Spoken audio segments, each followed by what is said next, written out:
Student, आप लोग कैसे हैं? उम्मीद करते हैं आप लोग अच्छे होंगे। तो स्वागत है आपका अपना यूट्यूब चैनल। तो आज के इस वीडियो में हम 10वीं कक्षा के फिजिक्स के कुछ महत्वपूर्ण और सब्जेक्टिव क्वेश्चन बताएंगे जो कि आपको बोर्ड एग्जाम के लिए काफी महत्वपूर्ण रहेगा। तो इस वीडियो को शुरू से लास्ट तक देखते रहिए।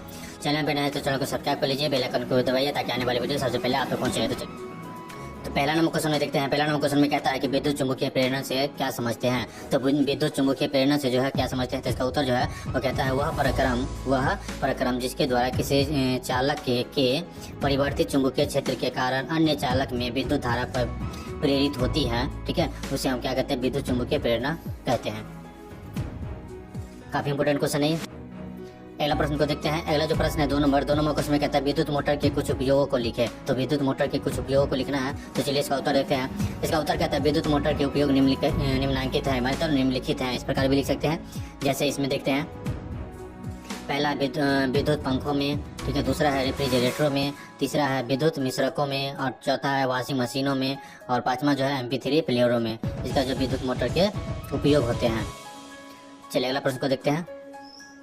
अगला 3 नंबर क्वेश्चन में कहता है कि चुंबकत्व की असली पहचान क्या है। तो चुंबकत्व की जो असली पहचान है वो क्या है, तो इसका उत्तर है कहता है चुंबक में सजातीय ध्रुवों के बीच, चुंबक में जो है सजातीय ध्रुवों के बीच प्रतिकर्षण और विजातीय ध्रुवों के बीच आकर्षण उत्पन्न होता है। कहता है कि चुंबक में जो सजातीय ध्रुव होते हैं और विजातीय ध्रुव जो होते हैं, तो सजातीय ध्रुव के बीच में जो है प्रतिकर्षण होता है और विजातीय ध्रुव के बीच में जो है वह आकर्षण उत्पन्न होता है।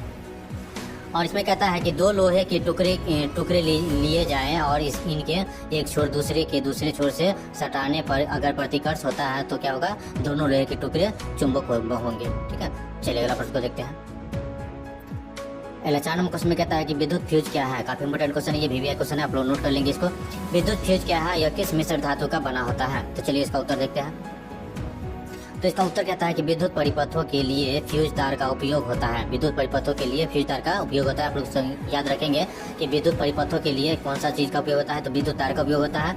यह अतिभारण अथवा लघुपथन के कारण उत्पन्न उच्च विद्युत धारा के बहने पर यह गल जाता है। उच्च विद्युत धारा के बहने पर क्या होता है, यह गल जाता है तथा सुरक्षा प्रदान करता है। तथा क्या करता है, सुरक्षा प्रदान करता है। फ्यूज तार तांबे और टीन के मिश्र धातु से बना होता है। ऑब्जेक्टिव के लिए काफी इंपोर्टेंट है ये पॉइंट आप लोग याद कर लेंगे कि फ्यूज का तार जो है वह तांबे और टीन से बने होते हैं। किस चीज से, तांबे और टीन के मिश्र धातु से बने होते हैं। काफी इंपोर्टेंट क्वेश्चन है। चलिए अगला प्रश्न देखते हैं। अगला 5 नंबर क्वेश्चन में कहता है विद्युत चुंबक के चुंबकत्व की तीव्रता किन किन बातों पर निर्भर करता है। तो विद्युत चुंबक के चुंबकत्व की तीव्रता जो है वह किन किन बातों पर निर्भर करता है। चलिए इसका उत्तर देखते हैं। तो विद्युत चुंबक के जो है चुंबकत्व की तीव्रता जो है निम्नलिखित बातों पर निर्भर करता है। जैसे कि पहला देखते हैं।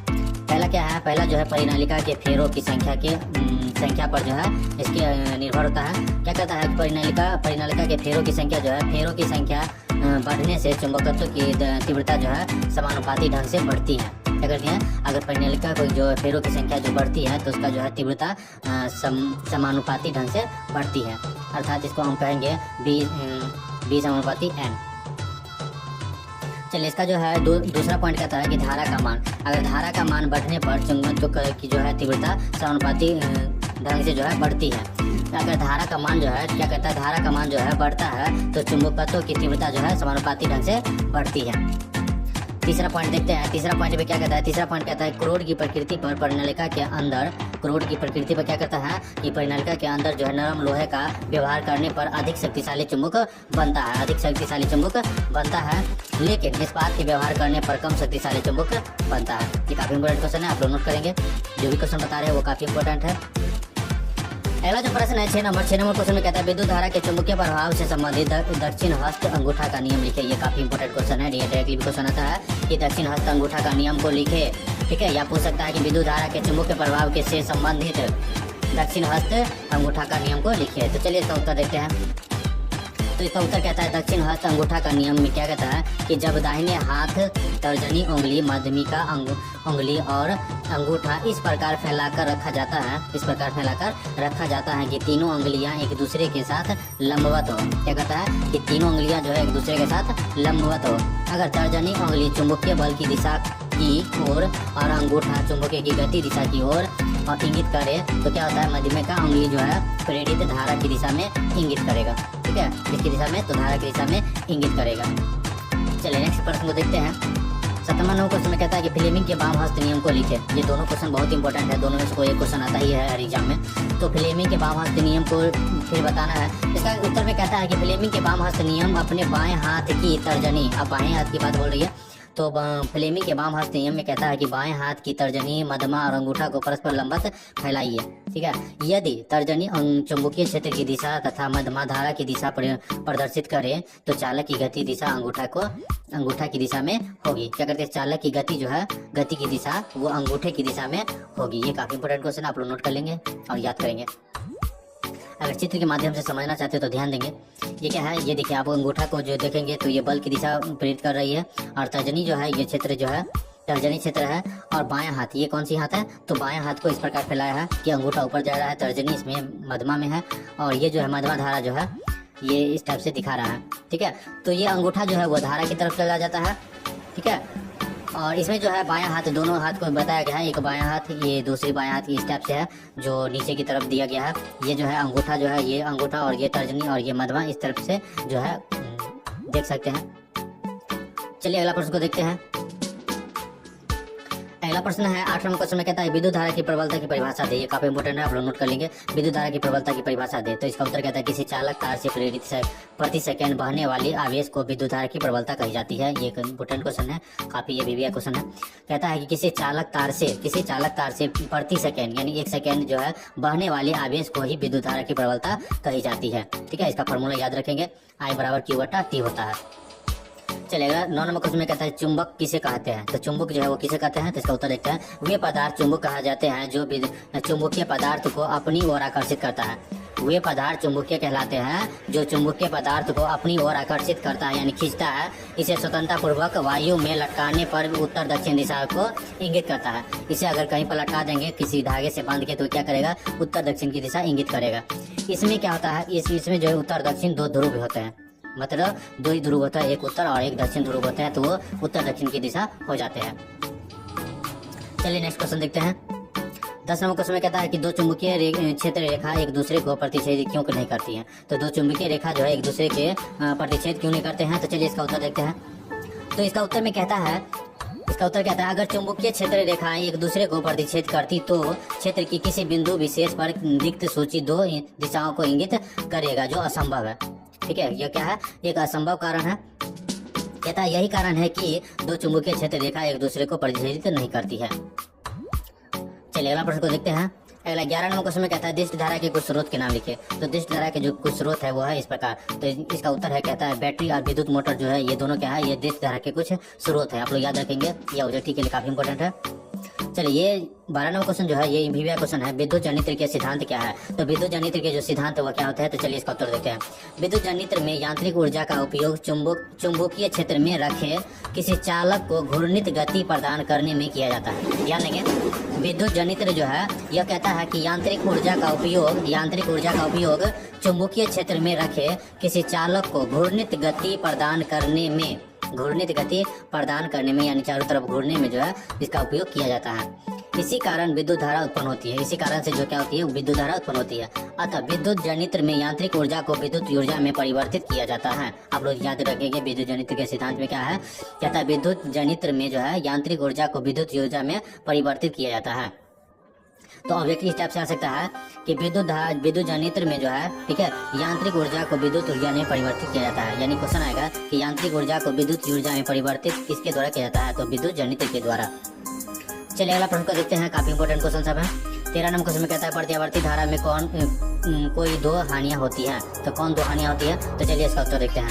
कहता है प्रतिवर्ती धारा से निम्नलिखित हानियां होती हैं। तो पहला हानिया क्या है, तो पहला हानिया कहता है प्रतिवर्ती धारा से विद्युत लेपन तथा बैटरियों का जो है आवेशन नहीं किया जा सकता है। प्रतिवर्ती धारा से जो क्या होती है कि विद्युत लेपन तथा बैटरियों का जो है आवेशन नहीं किया जा सकता है, इसका आवेशन नहीं होता है। और दूसरा पॉइंट कहता है कि इस धारा से विद्युत प्रतिच्छेदन नहीं किया जा सकता है। इस धारा से क्या होता है, विद्युत प्रतिच्छेदन नहीं किया जा सकता है। कौन सी धारा, तो प्रत्यावर्ती धारा से। 14 नंबर क्वेश्चन में कहता है लघु पथन से आप क्या समझते हैं, भी क्वेश्चन है। तो लघु पथन क्या है, तो चलिए इसका उत्तर देखते हैं। कहता है किसी कारण से जब जीवित तार और उदासीन तार एक दूसरे से सट जाते हैं, जब जो है कहता है जीवित तार और जब उदासीन तार दोनों एक दूसरे से सट जाता है तो लघुपथन की स्थिति उत्पन्न हो जाती है। तो क्या होती है, लघुपथन की स्थिति जो है उत्पन्न हो जाती है। इस परिस्थिति में प्रतिरोध शून्य हो जाता है। इस परिस्थिति में क्या होता है, प्रतिरोध जो है वह शून्य हो जाता है और परिपथ में तीव्र धारा बहने लगती है। परिपथ में क्या होती है, तीव्र धारा बहने लगती है। और धारा के उच्च होने पर क्या होता है कि धारा के उच्च होने पर काफी ताप उत्पन्न होती है, जिससे अग्नि की उत्पन्न होती है। जिससे क्या होती है, अग्नि की यानी आग की उत्पन्न होती है। आग होने लगती है तथा परिपथ में आग लगने का भय रहता है। ठीक है, काफी इंपोर्टेंट क्वेश्चन है, आप लोग याद रखेंगे इसको।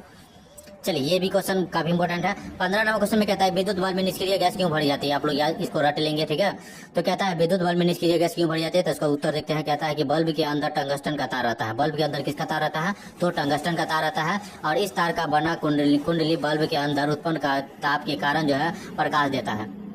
क्या करता है कि कुंडली बल्ब के अंदर जो है उत्पन्न ताप के कारण क्या करता है, प्रकाश देता है। अगर बल्ब में ऑक्सीजन की उपस्थिति होगी, अगर बल्ब में क्या होती है, अगर ऑक्सीजन की उपस्थिति होगी तो क्या होगी, कुंडली ऑक्सीकृत होकर जल जाएगा। ऑक्सीकृत होकर क्या होता है, जल जाएगा और बल्ब फ्यूज कर जाता है। बल्ब क्या करता है, फ्यूज कर जाता है। यही कारण है कि बल्ब के अंदर जो है निष्क्रिय गैस बढ़ जाती है। निष्क्रिय गैस का जो है वो N2 कहते हैं या AR भी कहते हैं, आदि भरी जाती है, जिसको N2 निष्क्रिय गैस होती है, ताकि बल्ब फ्यूज नहीं हो सके। ठीक है, ये काफी इंपोर्टेंट क्वेश्चन था, तो आप लोग इसको नोट कर लेंगे। चलिए अगला प्रश्न को देखते हैं। इसमें जितना भी क्वेश्चन बता रहे हैं आप लोग इसको नोट कर लेंगे, नहीं तो बाद में पछताइएगा, क्योंकि ये इंपॉर्टेंट क्वेश्चन सब इसमें जितना भी है इंपॉर्टेंट क्वेश्चन है। 16 नंबर क्वेश्चन में कहता है विद्युत चुंबकीय और अस्थायी चुंबकीय में अंतर बतावे। तो विद्युत चुंबकीय और अस्थायी चुंबकीय में क्या अंतर है, तो चलिए इसका देखते हैं उत्तर। तो उत्तर में कहता है कि नरम लोहे के क्रोड पर धारावाही कुंडली लपेट कर धारा प्रवाहित की जाए तो यह विद्युत चुंबकीय बन जाता है। क्या कहता है कि नरम लोहे पर क्या करेंगे कि क्रोड के धारा कुंडली लपेट कर क्या करेंगे, धारा प्रवाहित की जाए तो विद्युत चुंबकीय क्या होता है, विद्युत चुंबकीय बन जाती है। इसका क्या होता है, चुंबक तो तभी तक रहता है जब तक कुंडली में विद्युत धारा प्रवाहित होती है। कहता है कि इसका चुंबक तो जो है तभी तक रहता है जब इसमें कुंडली में विद्युत धारा प्रवाहित, यानी उसमें जो है विद्युत धारा प्रवाहित होते रहते हैं, तभी तक इसमें क्या चुंबक तो रहता है, नहीं तो चुंबक तो हट जाता है। कहता है कार्बन स्टील के छड़ को धारावाही कुंडली के गर्भ में रख दिया जाए तो कुछ देर बाद यह चुंबक बन जाता है। अब धारा का बहना बंद कर दिया जाता है। अब धारा का बहना क्या होता है, बंद किया जाता है। तब भी यह छड़ अपने चुंबक तत्व क्या कहता है, चुंबक तत्व जो है वह त्याग नहीं करता है। चुंबक तत्व जो है वह त्याग नहीं करता है और यह अस्थायी चुंबक कहलाता है। यही जो है अस्थायी चुंबक कहलाता है। चलिए अगला प्रश्न को देखते हैं। अगला काफी इंपोर्टेंट है, तो आप लोग चित्र के माध्यम से भी समझ सकते हैं। कहता है परिनालिका की सहायता से अस्थायी चुंबक कैसे बनती है। तो परिनालिका की सहायता से जो है अस्थायी चुंबक कैसे बनती है, तो आप लोग चित्र के माध्यम से आप लोग समझेंगे। ये जो है ठीक है, परिनालिका बना हुआ है। इसमें क्या करता है, चलिए इसका उत्तर देखते हैं। इसमें क्या करता है कि जब एक स्टील के छड़ को कुंडली के गर्भ में रख दिया जाता है, जब एक स्टील की छड़, ये इसमें क्या लगी है, एक स्टील की छड़ लगी हुई है। ये जो है ये स्टील की छड़ है, ये जो इस टाइप से ये स्टील की छड़ लगी हुई है। ठीक है, और इसमें क्या कहता है, स्टील की छड़ में को जो है कुंडली के गर्भ में रख दिया जाती है और विद्युत धारा प्रवाहित की जाती है तो स्टील का छड़ जो है अस्थायी चुंबक बन जाता है। स्टील का छड़ क्या होता है, अस्थायी चुंबक बन जाता है। इसे विद्युत चुंबक कहा जाता है। चलिए अगला प्रश्न को देखते हैं। अगला 18 नंबर क्वेश्चन में कहता है कि विद्युत चुंबक की विशेषता लिखिए। काफी इंपोर्टेंट है, तो विद्युत चुंबक की विशेषताओं को लिखिए, उसका उत्तर देते हैं। पहला विशेषता क्या कहता है कि विद्युत चुंबक का चुंबकत्व अस्थायी नहीं होता है। चुंबकत्व जो है वह अस्थायी नहीं होता है। जब तक धारा बहती है चुंबक तत्व कायम रहता है। जब तक धारा बहती है तब तक चुंबकत्व जो है कायम रहता है और धारा के बंद होने के बाद चुंबकत्व समाप्त हो जाती है। यह पहला विशेषता थी। इसका दूसरी विशेषता जो है कहता है विद्युत चुंबक के एक छोर पर उत्तरी ध्रुव और दूसरे छोर पर दक्षिणी ध्रुव पैदा हो जाते हैं। दूसरे ध्रुव पर क्या कहते हैं कि दक्षिणी ध्रुव पैदा हो जाते हैं। धारा की दिशा उलटने पर क्या होता है, ध्रुवों की स्थिति बदल जाती है। ध्रुवों की स्थिति क्या होती है, बदल जाती है। दूसरा नियम विशेषता थी।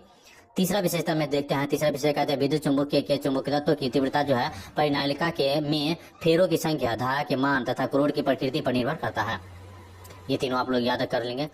चलिए 19 नंबर क्वेश्चन में कहता है कि चुंबकीय क्षेत्र को उत्पन्न करने वाले 3 तरीकों को सूची बनाइए। चलिए इसका उत्तर देखते हैं। इसका पहला जो सूची है वो कहता है कि प्राकृतिक एवं कृत्रिम चुंबकीय है। दूसरा में कहता है कि विद्युत चुंबकीय है और तीसरा में कहता है एक चालक, एक कुंडली एवं एक प्रणालिका जिससे विद्युत धारा प्रभावित होती है। ये तीनों क्या है, ये तीनों जो है चुंबकीय क्षेत्र के उत्पन्न करने वाले तरीके हैं। चलिए अगला प्रश्न को देखते हैं। 20 नंबर क्वेश्चन में कहता है फ्यूज के तार की 3 प्रमुख विशेषताएं क्या है। तो फ्यूज तार के जो प्रमुख 3 विशेषता क्या क्या है, काफी इंपोर्टेंट है। चलिए इसका उत्तर देखते हैं। इसका उत्तर में कहता है कि फ्यूज के तार की 3 प्रमुख विशेषता निम्नलिखित है। पहला है इसका प्रतिरोध उच्च होता है। विद्युत तार का जो है प्रमुख जो है विशेषता, वो उसमें कहता है कि विद्युत फ्यूज तार की जो है फ्यूज तार का जो प्रतिरोध उच्च होता है और फ्यूज तार का गलनांक न्यूनतम होता है। और इसका तीसरा पॉइंट कहता है कि घरों में 220 वोल्ट पर जो है 5 एम्पियर अनुमतांक का फ्यूज व्यवहार होता है, जो कि काफी इंपोर्टेंट क्वेश्चन है ये। चलिए नेक्स्ट अगला प्रश्न को देखते हैं। 21 नंबर क्वेश्चन में कहता है चुंबकीय क्षेत्र रेखाओं के गुणों की सूची बनाइए। चुंबकीय क्षेत्र की रेखाओं के गुणों की चलिए सूची बनाते हैं। तो उत्तर में कहता है कि पहला जो गुण है वो कहता है कि ये बल रेखाएं बंद वक्र होती हैं। ये बल जो है रेखाएं बंद वक्र होती हैं। दूसरा कहता है कि जहां पर क्षेत्र रेखाएं एक दूसरे के निकट रहती हैं, जहां क्षेत्र रेखाएं क्या होती है एक दूसरे के निकट रहती है, तो वहां चुंबकीय क्षेत्र क्या होता है अधिक प्रबल होता है। और तीसरा पॉइंट कहता है कि दो चुंबकीय क्षेत्र रेखाएं एक दूसरे को प्रतिच्छेद नहीं करती है। दो चुंबकीय रेखाएं जो है क्षेत्र रेखाएं जो एक दूसरे को प्रतिच्छेद नहीं करती हैं। चलिए इसी प्रकार से अगला प्रश्न को देखते हैं, जो कि काफी इंपोर्टेंट क्वेश्चन है। 22 नंबर क्वेश्चन में कहता है परिनालिका में विद्युत धारा प्रवाहित होने पर इसका जो है कौन सिरा उत्तरी ध्रुव और कौन सिरा दक्षिणी ध्रुव जैसा बर्ताव करती है। तो चलिए समझाते हैं। तो इसका उत्तर में कहता है क्या, उत्तर में कहता है परिनालिका के जिस सिरे को देखने पर विद्युत धारा सुई के घूमने की दिशा में हो वह सिरा दक्षिणी ध्रुव कहलाता है, और धारा वामावर्त में हो तो सिरा उत्तरी ध्रुव कहलाता है, जैसे कि व्यवहार करता हुआ। तो इसमें क्या है, इसमें देखिएगा, इसमें एक ऐसा है और एक है, ये दक्षिणी ध्रुव और उत्तरी ध्रुव को दर्शाते हैं।